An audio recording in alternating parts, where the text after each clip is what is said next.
Hey everybody, I'm Aaron Porras, and thanks for joining us for ILTV's weekly program, One-on-One with Alan Dershowitz. We want to give you, our viewers, the chance to have your questions answered by Professor Dershowitz, one of America's greatest legal minds, and he's leading expert on criminal and constitutional law, civil liberties, and the Arab-Israeli conflict.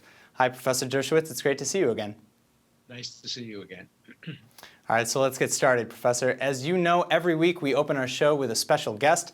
Today we are honored to have Isaac Shapira, a prominent member of the Haredi community. In 2013, he was honored by Queen Elizabeth at Buckingham Palace, who bestowed upon him the Officer of the Most Excellent Order of the British Empire Award for strengthening the ties between the UK and the Haredi community. He continues to help create bridges worldwide between Jews and non-Jews, and in particularly to the Haredi sector, which is vital and important part of Israel and Jewish society. Isaac also created a foundation to preserve and protect Jewish cemeteries in Europe. He's the son of the late United Torah Judaism leader, legendary MK Rabbi Abraham Yosef Shapira, who chaired the Knesset Finance Committee, and let's see what's on his mind. Hi, Alan. It has been a great pleasure and privilege to meet you in New York, and then recently again in Tel Aviv. As you will recall, the prime focus of our discussions during our meetings was the imprisonment, the long-term 27 years of imprisonment of Mr. Mordechai Sholem Rubashkin. We discussed in great lengths what seems to be an historic injustice in U.S. Legal system. And this has been then again confirmed in various articles written by 5 former attorney generals of the United States, and then again by 2 FBI directors. And the entire Jewish nation, both in the United States and worldwide, are extremely and deeply concerned about this story and the pain that Mr. Rubashkin is going through, sitting in prison so unjustly. You also have stated to me that you find that this was perhaps the greatest injustice in US history. And I wonder if you perhaps can explain to me, how can such an injustice occur in a US legal system which is reputed to be so correct, so fair, and so honest? The second question is, given that leading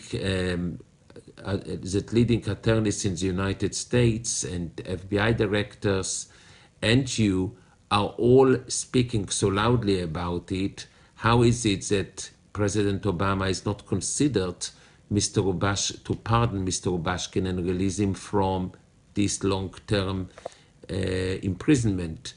I understand that the sentence of 27 years in prison is in no relation right in what the story of Rubashkin is, and obviously we are all very sad about it and would like to see Mr. Rubashkin out of prison as soon as possible.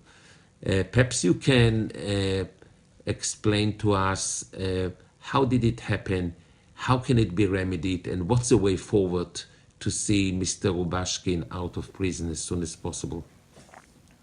Well, first of all, thank you, Rabbi Shapira. You have done so much good in the world by introducing your community to those of us who live more secular lives. Your accomplishments have been rewarded in England and recognized elsewhere. And of course, the Rubashkin problem grows out of the fact that Haredi Jews, Hasidic Jews, Jews who have long beards and who look obviously Jewish, have now moved to every area of the world. There's no place in the world anymore that Jews can't live, except perhaps the West Bank and other areas under the control of the Palestinian Authority. But in the United States, Jews can live anywhere. And so Mr. Rubashkin opened up a factory in Iowa, a place that has never before seen people quite like him. And the end result was that he was treated in a discriminatory fashion, what should have been a civil lawsuit, a conflict between his company and the bank over whether or not certain assets were inflated or not, and which, if treated criminally, would generally result in a sentence of 6 months to a year, perhaps a little bit more. But the sentence that he received, in excess of 25 years, is simply unprecedented in all of American history. But what's worse about the case is that the reason he got the 28-year sentence is because of prosecutorial misconduct. The prosecutor deliberately manipulated the ability of the Rubashkin family to sell the company at a profit so that there would be a loss to the bank, and the loss to the bank resulted in a large number, which under sentencing guidelines in the United States allowed the judge to impose this extraordinarily unfair sentence. And as you acknowledged, I'm not the only one who believes that this is just horrible, horrible injustice based, in my view, on bigotry, but that the fact that it's an unjust sentence has been widely shared. In my 53 years of practicing law, I've never seen a case where so many former attorneys general of the United States, directors of the FBI, distinguished prosecutors, distinguished professors of every religion and race and background have all joined together to urge the president and the Justice Department to do justice, to follow the biblical precept, tzedek tirdof, justice must be pursued. But up to now, the courts have given him absolutely no relief. And President Obama, who has released many, many people who were convicted of drug offenses and got unduly harsh sentence, has up to now at least not seriously considered the possibility of a commutation, not even a pardon, just a commutation, reducing the sentence to a reasonable one. If it were reduced to single digits, he'd be released from prison now because he's already served a considerable amount of time. And so, Rabbi, you said we're all sad about it. Sad's not good enough. We have to be outraged, angry, and incentivized to do something. And I can tell you, for one, I will not rest until Rubashkin is out of prison. We just cannot tolerate sentences in America, whether it be in the Jonathan Pollard case, which we all fought against so strongly, or in the Rubashkin case, where disproportionate sentences are imposed on Jewish defendants because they don't look like most of the people in Iowa, or because they were engaged in activities related to the nation state of the Jewish people. A double standard is not permissible in any system of justice. And I am cautiously optimistic that something will be done, but it should be done now, because justice delayed is justice denied. So thank you, Rabbi Shapiro, for bringing this to the attention of so many people in Israel. And you can be sure that I and others who agree with me that this was a terrible injustice will not rest until justice is achieved. All right, thank you so much, Professor. I think I speak on behalf of many when I say that we're glad someone like yourself is so passionate about this case. Now, during your recent visit to Israel, you met with virtually every key figure from the Prime Minister to President Rivlin, U.S. Ambassador Shapiro, the Attorney General, and top security figures. You made a lot of headlines, and your opinions are still a matter of keen interest in the Israeli public. You were on the front page of the weekend supplement of our leading newspaper, and a TV interview with you was the topic of discussion on all of the talk shows the following day. I want to ask you about the role of the media in Israel's democracy, but first let's watch together the interview you did with Tamar Ish Shalom on Israel's Channel 10. Professor Alan Dershowitz, thank you for joining us from New York. Thank you so much, Tamar. It's a pleasure. Do you think there is a potential for a possible indictment in the recent investigation regarding a series of recorded meetings between Prime Minister Netanyahu and the publisher of Yediot Aharonot?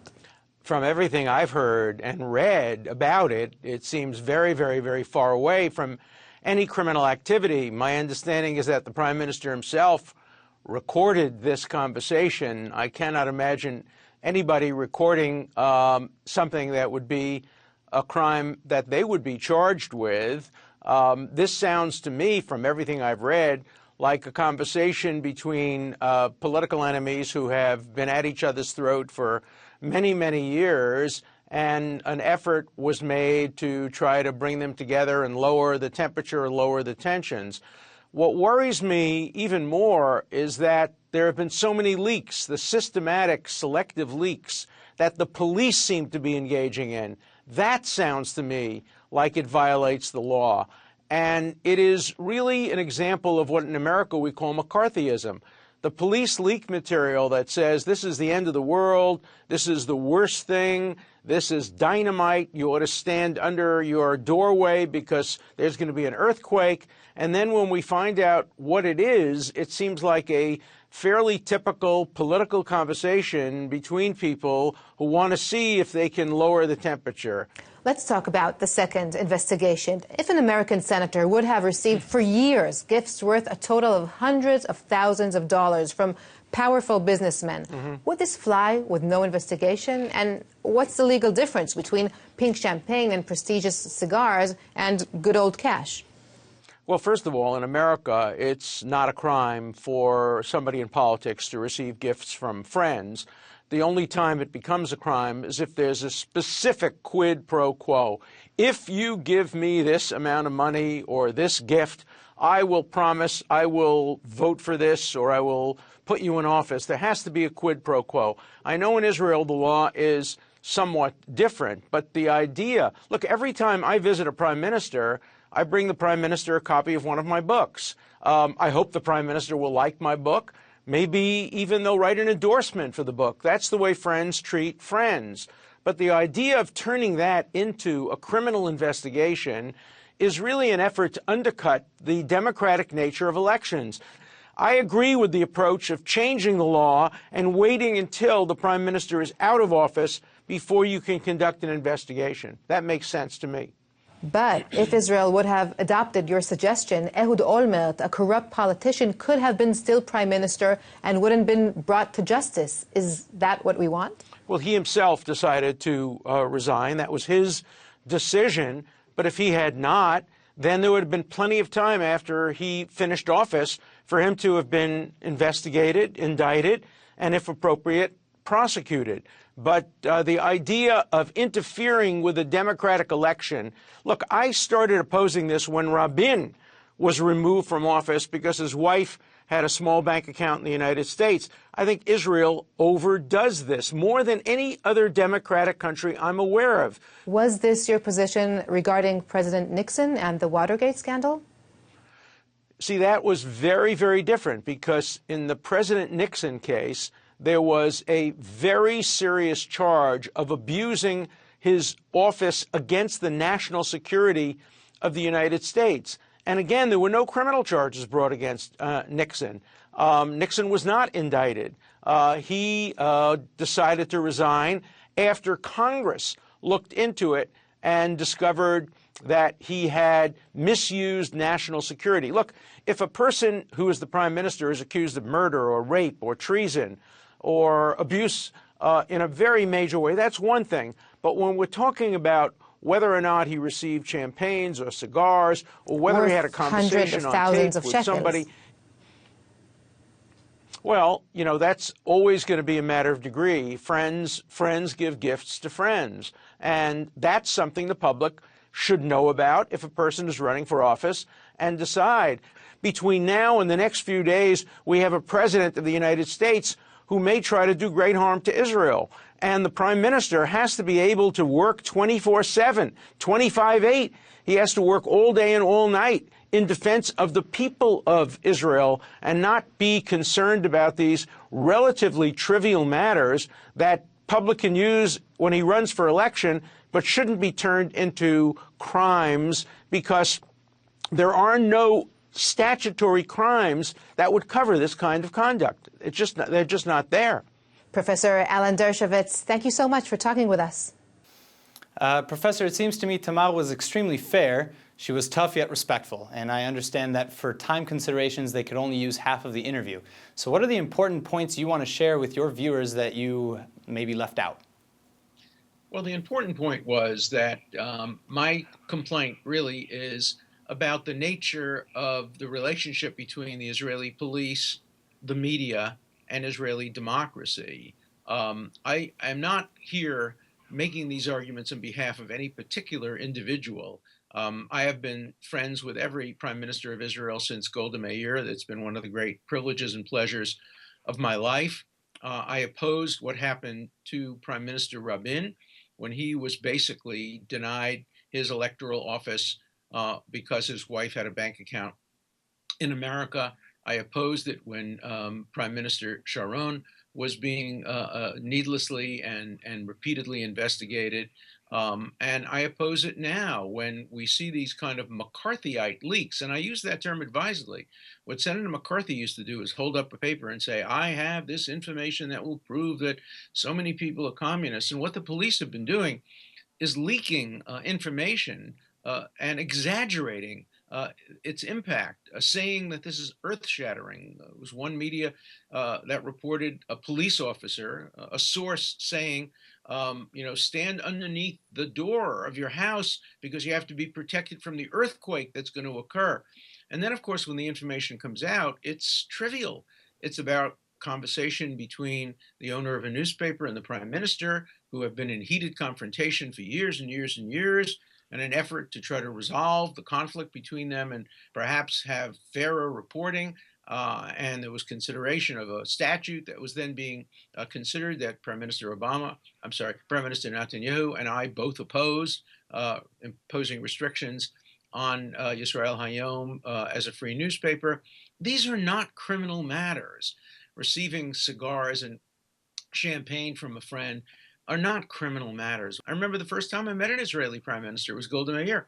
I brought her Lucky Strike cigarettes. I didn't know at the time how dangerous cigarettes could be, but my friend Arthur Goldberg, for whom I had worked, asked me to bring a gift to Golda Meir and asked me to bring her Lucky Strike cigarettes because she loved it. The idea of criminalizing policy differences is a very great danger to democracy. If you don't like a particular prime minister, vote him out of office. If you don't like what he's done, take that into consideration in casting your vote.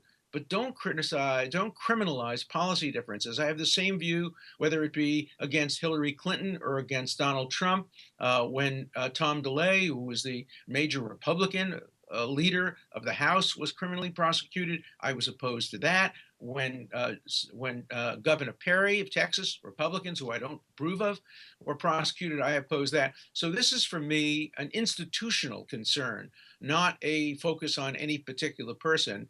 And I think the media, I have no objection to the media. It's the police that are leaking this material, and that is against the law. And that ought to be looked into and prosecuted. You know, the Roman expression, who will guard the guardians? Who will check on the police engaging in misconduct? Again, I have no quarrel with the Attorney General, who is a terrific person, a wonderful man. I like him very much. And I have no quarrel with the media doing its job. It's the way in which the police selectively and systematically leak and exaggerate the material that's being leaked that poses a great danger to democracy. Now let's go back to the States and hear from Esther Pomerantz, who wants to know if President Trump's appointment of his son-in-law as a senior advisor violates U.S. statutes. I mean, it worked out pretty well for John and Bobby Kennedy, so let's hear what Esther has to say. Hi, Professor Dershowitz, and thank you for taking my question. President-elect Trump wants to appoint his son-in-law, Jared Kushner, as a senior advisor. Should the president be forbidden from appointing a family member to a key position to avoid charges of nepotism, or should the president be able to appoint anyone he wants, especially someone that he trusts? Thank you. Thanks, Esther. It's a great question. I actually just wrote a piece about it that appeared this week on Gatestone and other publications, in which I point out that it would be unconstitutional for a statute to prevent the president from appointing anybody he wanted to advise him in the White House. We have in our country complete separation of powers, and Congress does not have the authority to restrict who the president can appoint to any position in the White House, on the White House staff. Moreover, the statute is very ambiguous.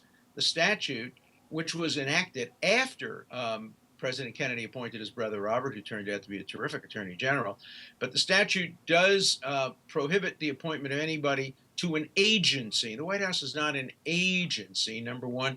And number two, it then says, if anybody does serve in that capacity, he can't be paid. So I think one can argue that the purpose of the statute was to avoid financial nepotism. That is, people who are elected to office giving, no-show, high-pay jobs to their sister-in-law, brother-in-law, or uncle or aunt or wife or spouse or husband. And of course, Jared Kushner, who I remember as a student at Harvard, very, very bright young man, will not be receiving any pay. So Congress, which has the authority to determine pay, does have the authority to say who will get paid, but it doesn't have the authority to say who the president will appoint. In any event, even if the president weren't allowed to appoint him, he could still ask him advice. And having an official appointment is much better than simply informally being asked to give advice, because if you have a formal appointment, you have to get rid of all your conflicts of interest. You're subject to all kinds of rules and regulation. And we also have visibility and accountability, which we wouldn't have if there were just secret conversations between a president and trusted advisors who wasn't in a position of formal authority. So in the end, President-elect Trump will be allowed to appoint his son-in-law. And although I voted for Hillary Clinton, I hope that President Trump does a good job, and I hope that Jared Kushner advises him well. I know one of his functions will be to advise him on the Middle East. And as soon as Trump was elected, I made it clear to his people that I would be available to anybody in his office 24/7 to help them in relation to Israel. I've made that offer to every single president of the United States, and I've made that offer to every single prime minister of Israel. Some have taken me up on it, others have not. I hope that President Trump will take me and other people up on offers to help them resolve these very, very difficult issues involving the Middle East. Well, thank you so much, Professor. Now, Avital Hamilton is a student at Ithaca College in New York, and we caught up with her on the court, although perhaps different from the kind of court you play on. During her visit to Israel, let's hear her question. Hi, Alan. I'm Avital. Forgetting what happened at the end of Barack Obama's presidency, where do you think we will see him in the next 6 months to a year? And his wife, Michelle Obama, your former student, do you think she'll be launching her own political career? And finally, I hear that there is a country club that is so angry at Barack Obama, they will not let him become a member. Doesn't it sound like a bad Groucho Marx joke?